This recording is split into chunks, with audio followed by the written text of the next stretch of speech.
Ole Miss Rebels. As Mississippi's flagship university, we dig deeper, see farther, work harder. We pioneered human organ transplants. We helped prove Einstein's theory of gravitational waves. We are conducting life-changing research that solves the problems of today. We are Ole Miss, transforming lives and the world. Hey, welcome to the POMcast with Stephen Willis. We're going to start in a few minutes, but I want to tell you to hit up our social sites, retweet, share, comment, like, do all of that stuff. It can only help us out and it'll make the show even better. But we're getting ready to give you a lot of good Ole Miss information, and I just thought I would tell you that because the POMcast is starting. Well, it's starting right now. Wait, no, that's a little early. It is starting right about now. All right, welcome to the POMcast on this Wednesday morning. I am your host, Stephen Willis. Before we get started, I do want to tell you about Travel and Cruise World. That's 1-800-330-7461. Again, that is 1-800-330-7461. What I was trying to do with this is everybody needs a vacation. We're 18 months into this at this point. This provides a resource for you down in Central Florida, near the attractions, near Disney, near Universal, near the beach. They know all the answers to the questions that you have about masking, unmasking, and whatever's going on corporate-wise. They can help you out and make sure your vacation is the best thing possible. Plus, they can get you the same rate that you can get online. So, travelandcruiseworld.com, 1-800-330-7461. See Central Florida like a local. Also want to tell you about bookatailgate.com. Take it to the Grove. Tailgating and events can be a marvelous service for your game day weekend. LSU's coming into town this weekend. They have single game packages. They have full season packages. They can store your tailgating equipment. They can rent you what you need. They can even give you another tent if it is larger than you think it is. So give them a call at 662-701-1177. That's 662-701-1177. bookatailgate.com. So today, well, real quick, if you want to watch the show, we're on tons of avenues, however you choose to watch it, but we're available on Twitter at The Stephen Willis or at Ole Positively. We're on Facebook at facebook.com/POMcast, and you can catch us on YouTube at Positively Ole Miss. Subscribe and hit the bell. No matter how you watch this show, the best notification for this show is the YouTube notification. So hit the bell, subscribe to all notifications. They'll not only tell you that we're streaming, they'll tell you what we're streaming about, and you can determine if you need to catch it live or if you need to catch it on demand, however you want to do it. But that's what I recommend there. We're also available on Twitch at Positively Ole Miss, all lowercase, all one word. Down below you can see our podcast channels. Those are just the main ones. We're on other ones as well. You can search us at Positively Ole Miss and just leave a 5-star review. You can say whatever you want. Just leave a 5-star review. The chat is lighting up, as you can imagine, with the LSU coaching search, and a little bit of talking about Arch in there as well. We're a little bit premature for that. Just remember the chat is open. Even though you can't see it, I can see everything, so you can interact with the show, and I'll do my best to answer questions during the show. So, yeah, it's going to be a great show. The main thing is the most important 2-game stretch of the season is the next 2 games. So there are the next 2 games. Home against LSU, on the road against Auburn. If Ole Miss can get through both of those with a win, they can really take off. You'll understand what I'm talking about whenever I break that down. We have their press conference highlights. We hear from Casey Kelly, Cedric Melton, and Sam Williams, I believe, later on the show. And we'll do a little bit of Ed Orgeron story time as a commemoration of the last time we have to play him. I think this is the last week that we'll really pay attention to him at all. But I'll tell a story about ripping shirts off a dog pile in a team room later on in the show if we have time. So that should be pretty cool as well. Again, I'm Stephen Willis. Thank you very much for joining us. I do want to let you know what's going on. I am one of the only people in the that talks about Ole Miss, does whatever, that has worked for the national media and had an office in the Manning Center. So thank you very much, new people, for tuning in. That's pretty good. Now, we are in a situation to where Lane Kiffin really just doesn't talk to media. He just doesn't do that. That's not his bag. That's not the way he operates. It's a very Nick Saban thing to mix with the Pete Carroll stuff that we grew up with. And in doing that, I provide a little bit of a insight that others do not have, because I've seen the day-to-day. I spent 3 years in it, because it is essentially the Pete Carroll program. Everybody gives Nick Saban all the credit, but it's probably 75% Pete Carroll. Now, the stuff that the way they deal with the media and things like that, that is absolutely Nick Saban. I'm not saying that's not. But the other stuff kind of, it falls on the Pete Carroll stuff, the fun stuff. And because there's 3 tenets of this program. And that really didn't change from when Coach Orgeron was here in 2006, 2005, all that time. But the thing that he's built is competition is the number one tenet of this program. The idea is to recruit at a level that you can push the guy above you to have to play, and it's going to make everybody better. As you can see, it's working. Second is have fun. No matter what you do, this is a game. You're supposed to have fun. It's supposed to be enjoyable to come out here and do this. So they do things like play baseball at the end of practice. They line up to where defensive players play offense, offensive players defense, and they all, they run a fade route to where they do it with the O-line and D-line too, where they're playing skill position. Things like that are fun. Something that people will enjoy. People love playing for Coach Kiffin. And finally, pro mindset.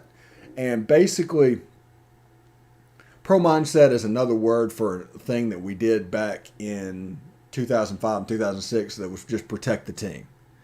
Pro mindset is just a better way of putting that. Do what you're supposed to do, be where you're supposed to be, and behave as if you are a professional athlete and do the things you need to do. And we will prepare you to move on to the next level. Those are the 3 tenets of this program. And in doing so, you can see this thing growing and growing and growing to the point where it's almost visible. Now, it's visible to us because we are in this and we want this to happen. So it's kind of a confirmation bias type thing. But Kiffin is building a monster here. And people need to realize what's happened. If he stays, it might take a few more years to get to where he wants to be. But if he stays, he is absolutely building a monster in Oxford right now. We need to get the recruiting to the level that it needs to be at. It's not quite there, but it just seems like everything that happens is a positive for Ole Miss, especially on the recruiting trail. People won't say this, but Knoxville and Neyland was an unbelievable recruiting win for Ole Miss. Take away all the fact that you went into that environment with all those decibels and you pulled out the win. Let's take that away.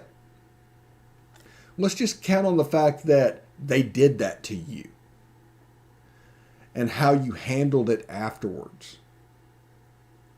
Even with the visor flip at the end. It was the perfect night for Ole Miss. And this is with a team that was missing half of its starting offense.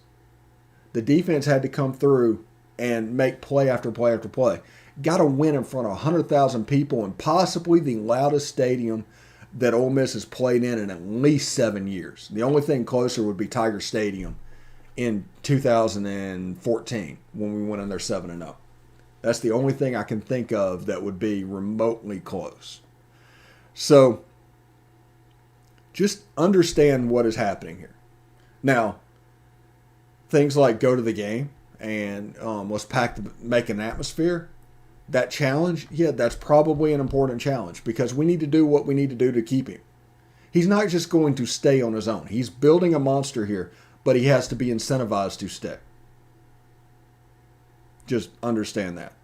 And part of that is the cultivating of the fan base he is currently doing. We'll see what it looks like Saturday. The field looks great. I like the Manning end zones. I like the abundance of red. I don't know what's happening necessarily, but that was an abundance of red in that field, and there was no blue. I don't know if they're going to do anything with uniforms. I don't know what's going to go on, but I feel like there might be another surprise just on the abundance of red. So, but this is the two most important games in Ole Miss's season. And why is because this one, as it turns out, is going to be a matchup issue. Now, if LSU decides to come out and try and throw the ball, they're not a matchup issue. But if they want to come out like they did against Florida and try and play counter, gap scheme, and power, they're going to be a little bit an issue with our defense because our defense is undersized, period. The way you attack this defense is on the edge because we are undersized. So we did some things to protect ourselves against Tennessee. Defense played really well. LSU has had line problems all year until Florida when they broke the school record for rushing, believe it or not. So I think they're going to try and do that again. So you see Coach Orgeron has regressed to the Ben Jarvis, Green Ellis offense, which is probably his safe space offense. So they're going to run power. They're going to run counter, but essentially counter Trey. And it's going to be up to Ole Miss to stop it. And Ole Miss doesn't necessarily need to stop it, but slow it down. Make it to where I don't think they can stop us. I'm just going to say that right off the bat. I don't think they can stop us. And if you slow it down, it becomes like a 7-0. 7-7, 14-7, 21-7. If you get, that one stop in there, all of a sudden you have a 2-touchdown lead. And the way they're playing now, it is not sustainable. So understand on the outside, their best offensive weapon on the outside is probably Trey Palmer. He's a really talented player. He's a really fast player. If he went off in that game, it would not surprise me. He has not to this point. There's a lot of players from LSU's team that have all the talent in the world to go off at any moment, but they haven't at this point. So it's hard to make a prediction that they're going to go off. They have the ability to go off, and you think it could happen, but we haven't seen it. So I'm expecting this game to be a physical, downhill running, just grudge match between LSU's offense and Ole Miss's defense. Now, here's the benefit that nobody's thinking of. Whenever we need to get big, we can get fairly big. To where we can play some one-high safety, put them in man coverage, play a 3-3 stack, and our defensive linemen are all 300 pounds, and our linebackers are all around 250. So if they want to get physical and get big, we can do that.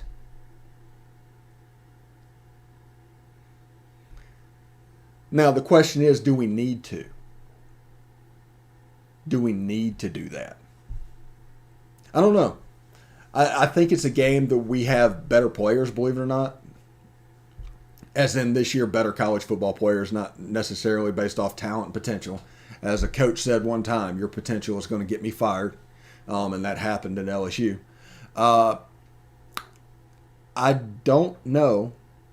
I just don't know if they're going to be able to take what's going on. And we need a home field advantage. The place needs to be loud. It needs to be a genuine thing. This is a rivalry game. This is for that trophy. You can say what you want to about that trophy. That trophy exists. There probably needs to be a trophy for the Arkansas game. That's another story altogether. But that trophy exists. And they're going to celebrate with that trophy if they win. And going into that game and whatever's going on, they're a beat-up team. They just are. But they're playing LSU this week, and they're playing a better version in Auburn next week. So we know that Bo Nix will throw it up for grabs, but they're a physical running team. This is Tank Bigsby, Jarquez Hunter from Philadelphia, Mississippi, playing quite well over on the Plains. But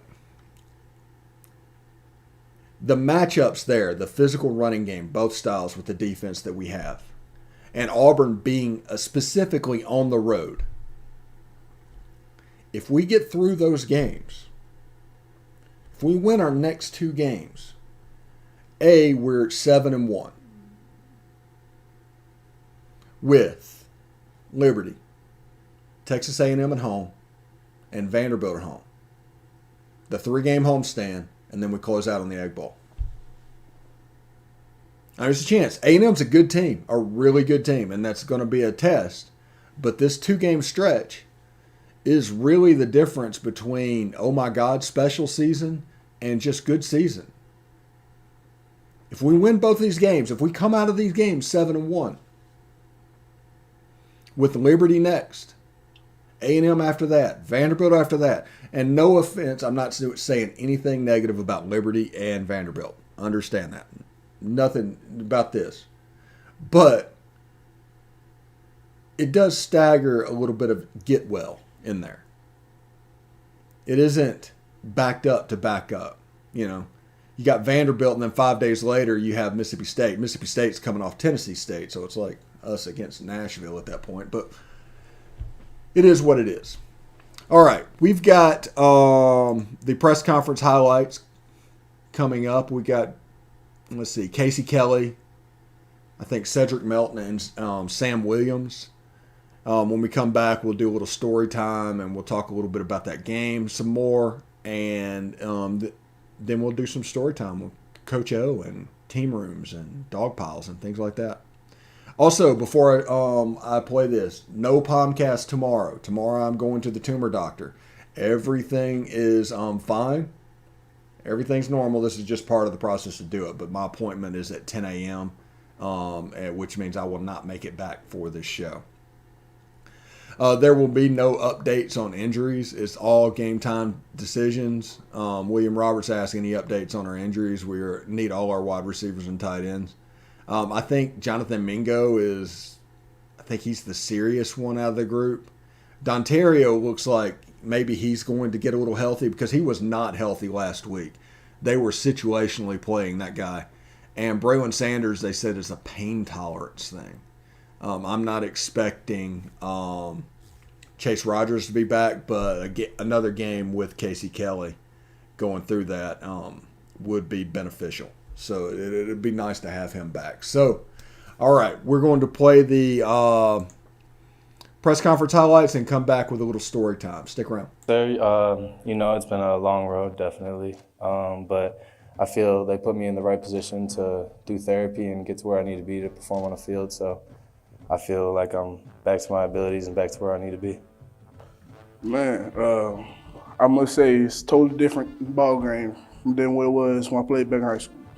It's so much faster, you got to really know what you're doing, be quick about it and everything. Like, it's different. It's a different beast, can't lie. I really don't know. I guess I play harder. They mix up different schemes, different plays, one-on-ones, coaching different, teaching different. So watching film different, like it's just, I don't know. It's just different this year because we have a whole nother leadership. So as a coach, so he teaches us new things and new ways to watch film, new techniques, so I just take coaching. Definitely right off the bat, obviously, tears, emotions, but I just got to put my head down and grind, and I know everything happens for a reason, so I'm just staying the course and stay true to who I am. I feel like I did good. I did, yes, sir. I feel like I know there's room to improve, but other than that, I feel like I did. I held my own out there. So it's well, I don't know. I guess it's a big deal because going in the game, Coach Kiffin said it's gonna be up to us because Tennessee got a good defense and it's gonna be a defensive game. He said that from the beginning. So I'm proud of the defense for stepping up. And battling it out to the end. Yes, sir. Having him as a brother, obviously, me coming from a quarterback family, I've been able to see defenses better than others, maybe. and, you know, just kind of understanding the game of football and what he has to bring to the table. He knows defense is like the back of his hand. So for him we just talk about sports, football, we'll talk about the game, we'll talk about each play, we'll watch film together.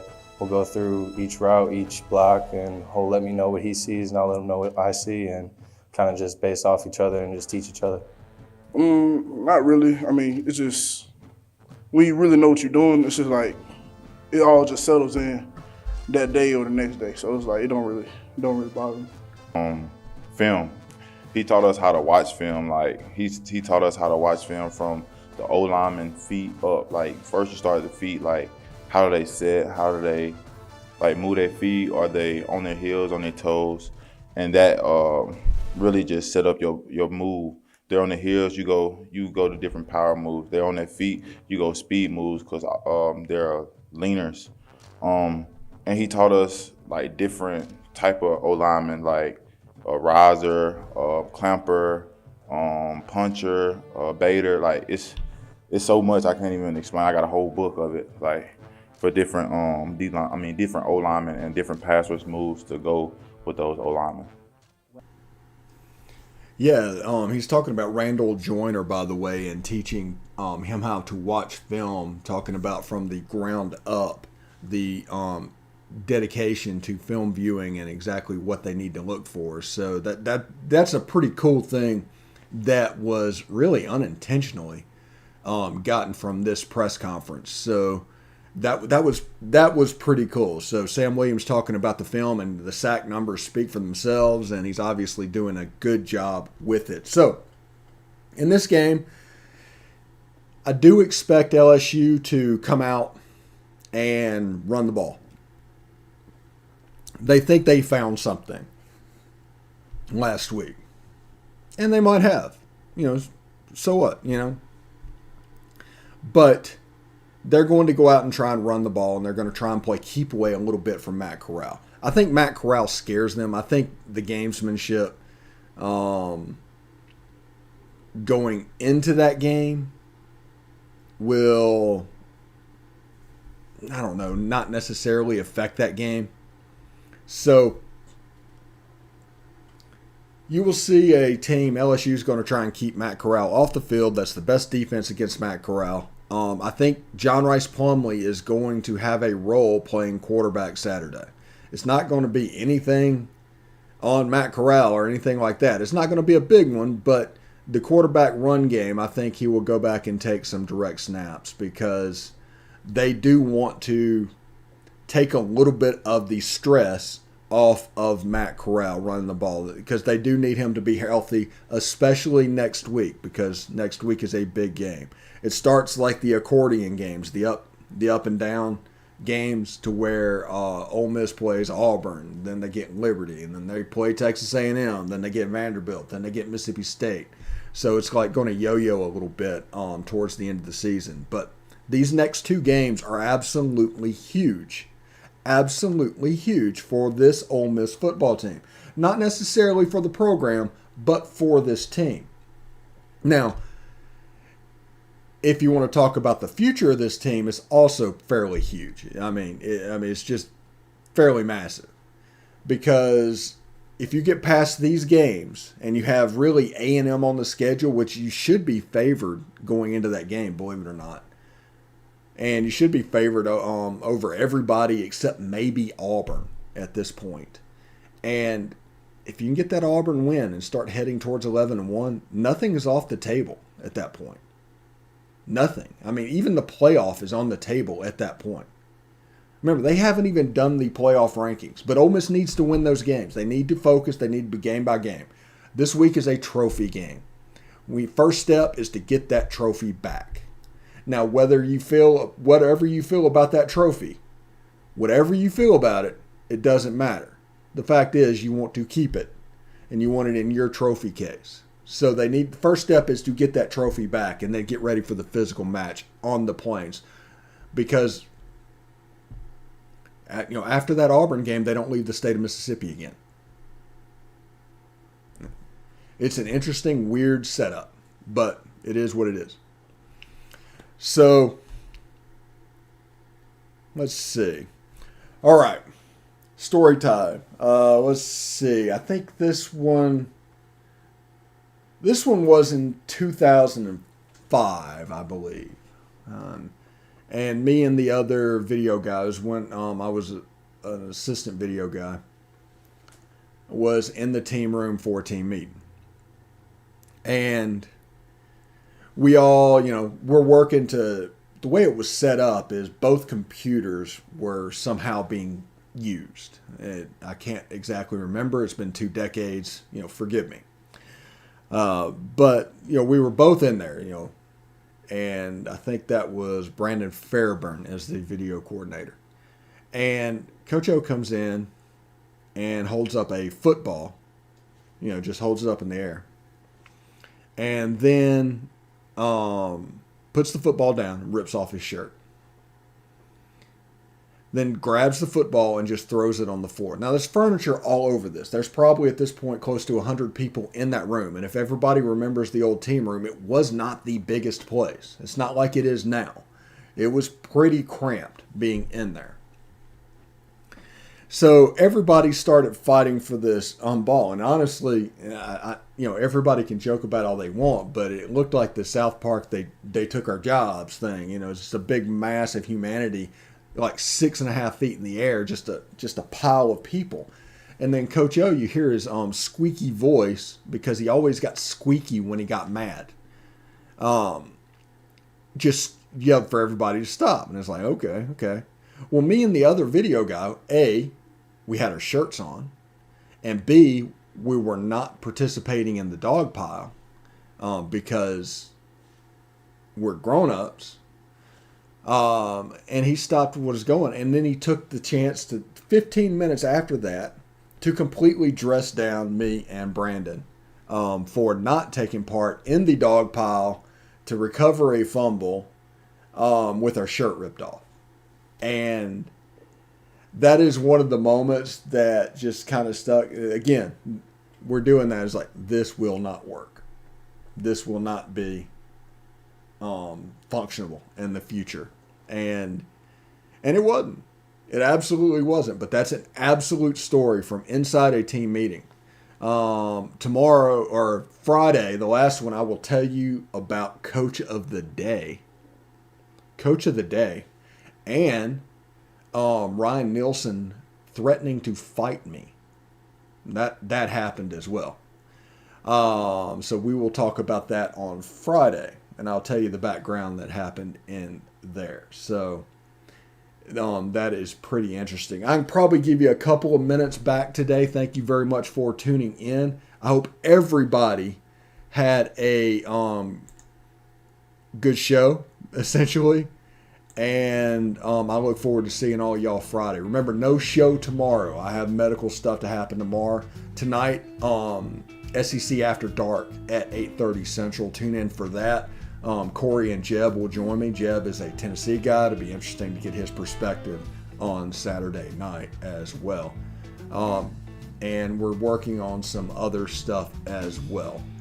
So, yeah. Tune in to the POMcast on Friday.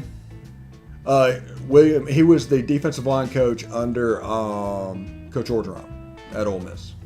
Now he's the defensive line coach for the New Orleans Saints. Big dude. But at that point, I think he was younger than me. I think he was 24, 25 years old at that point. So, yeah, I'll get into that Friday and talk about what's going on. But I do want to tell you about Coach of the Day because my wife did a nice job on the Photoshops of that. So, until the next time I see you, stay cool. And, of course, hotty toddy.